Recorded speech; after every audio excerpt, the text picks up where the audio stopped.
Hello.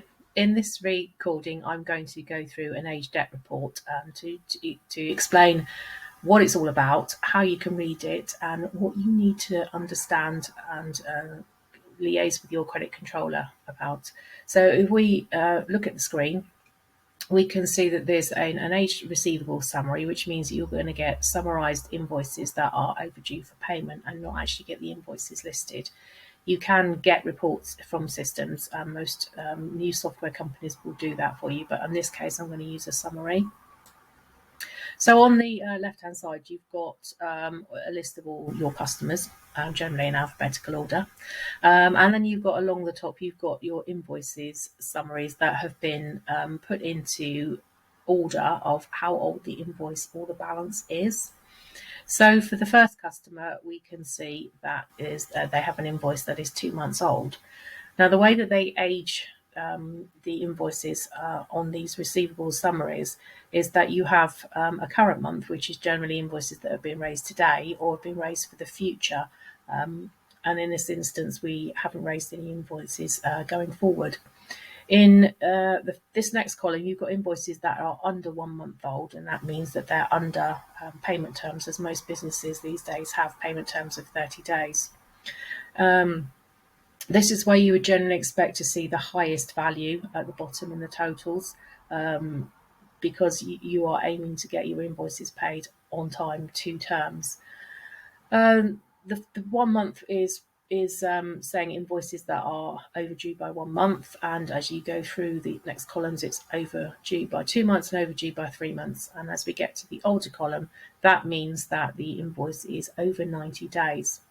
Now, this is the column that I would start as a financial controller, start looking at, because this is a big red flag. The older the invoice gets, the more difficult it becomes to collect the money, and you have a lot of potential bad debt sitting here, which could be unclaimable and will be an expense to your business, which is not what we're looking for.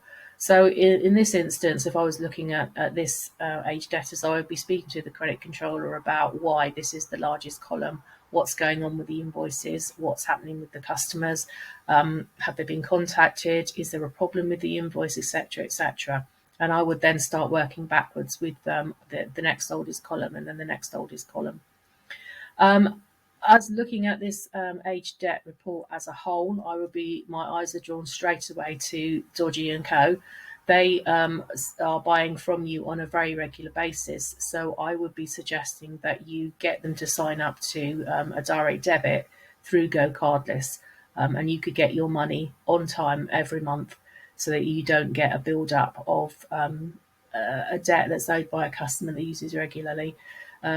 Chasing those type of customers can sometimes damage the customer relationship, which is not what you're looking for.